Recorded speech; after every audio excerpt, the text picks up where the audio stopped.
गांव रंगपुर अपनी रंग बिरंगी होली के लिए मशहूर था। हर साल यहाँ धूमधाम से होली मनाई जाती थी। लेकिन गांव के बुजुर्गों के अनुसार रंगपुर की होली सिर्फ खुशियों की नहीं, बल्कि डर और रहस्य से भी भरी थी। गांव के पुराने महल में रहने वाली आत्मा की कहानी हर किसी की जुबान पर थी, लेकिन कोई भी इस बारे में खुलकर बात नहीं करता था। गांव के किनारे एक पुराना महल खंडहर में तब्दील हो चुका था। कहते हैं वहां 100 साल पहले राजकुमारी चारुलता रहती थी। चारुलता की सुंदरता की चर्चा दूर दूर तक थी, लेकिन उसकी किस्मत इतनी ही दुखद थी। गांव के ही कुछ धोखेबाज दरबारियों ने उसे काले जादू के फेर में फंसा दिया और होली के दिन ही उसकी हत्या कर दी गई। मरते समय चारुलता ने शाप दिया, जिस दिन मेरे साथ होली खेलोगे उस दिन रंग तुम्हारे लिए मौत का पैगाम लेकर आएंगे। इस घटना के बाद हर होली पर महल से अजीबोगरीब आवाजें सुनाई देती। कभी कोई साया दिखता, कभी अचानक ठंडी हवा का झोंका आता। गांव वालों ने डर के मारे उस महल के आसपास जाना भी छोड़ दिया। इस बार होली के मौके पर गांव के कुछ नौजवानों ने इस रहस्य को जानने की ठानी। अमित, रोहन, सीमा और प्रियंका, ये 4 दोस्त बहुत हिम्मती थे। उन्होंने ठान लिया कि इस बार वे पुरानी मान्यताओं को गलत साबित करेंगे और उस महल में जाकर होली खेलेंगे। गांव वालों ने उन्हें रोका, लेकिन युवा मन कहाँ मानने वाला था।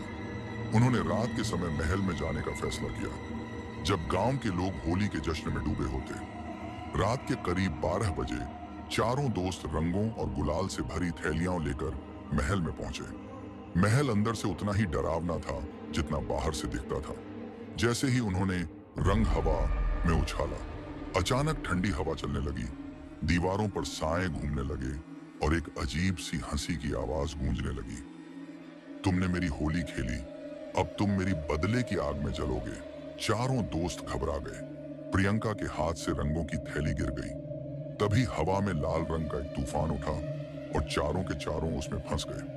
उन्हें लगा जैसे वे किसी दूसरी ही दुनिया में आ गए हैं। हर तरफ अंधेरा था और बीच में एक परछाई खड़ी थी, चारुलता की आत्मा। चारुलता ने हंसते हुए कहा, अगर जिंदा वापस जाना चाहते हो तो तुम्हें मेरे 3 सवालों का सही जवाब देना होगा, वरना तुम भी मेरी तरह इस महल में कैद हो जाओगे। डर के मारे चारों दोस्त कांपने लगे, लेकिन उनके पास कोई और चारा नहीं था। पहला सवाल, रंग जो सबसे ज्यादा डरावना होता है वो कौन सा है? अमित ने हिम्मत करके जवाब दिया, काला रंग, क्योंकि यह अंधकार और डर का प्रतीक है। चारुलता मुस्कुराई और कहा, सही जवाब। दूसरा सवाल, होली खुशियों का त्योहार है, लेकिन मेरे लिए यह मौत का त्योहार क्यों बना? सीमा ने जवाब दिया, क्योंकि तुम्हारे साथ विश्वासघात हुआ और इसी दिन तुम्हारी हत्या कर दी गई थी। चारुलता का चेहरा एक पल के लिए गुस्से से भर गया, लेकिन फिर उसने सिर हिलाया, तुम सही कह रहे हो।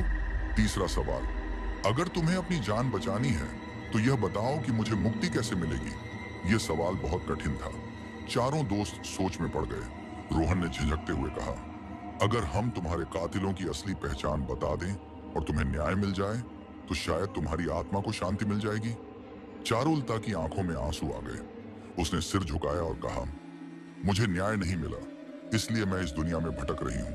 अगर तुम गांव वालों को मेरे साथ हुई सच्चाई बताओगे तो मैं मुक्त हो जाऊंगी। अचानक चारों दोस्त जोर से चीखते हुए अपने असली संसार में लौट आए। महल फिर से शांत था। अगले दिन उन्होंने पूरे गांव को चारुलता की कहानी सुनाई। गांव वालों ने पहली बार उसकी आत्मा की शांति के लिए पूजा करवाई। उसी रात महल से रोशनी निकली और हवा में चारुलता की हंसने की आवाज गूंजी। लेकिन इस बार वह हंसी डरावनी नहीं, बल्कि सुकून देने वाली थी। उस दिन के बाद रंगपुर में होली का जश्न और भी भव्य तरीके से मनाया जाने लगा। लेकिन अब कोई डर नहीं था, क्योंकि शापित आत्मा को उसकी मुक्ति मिल चुकी थी।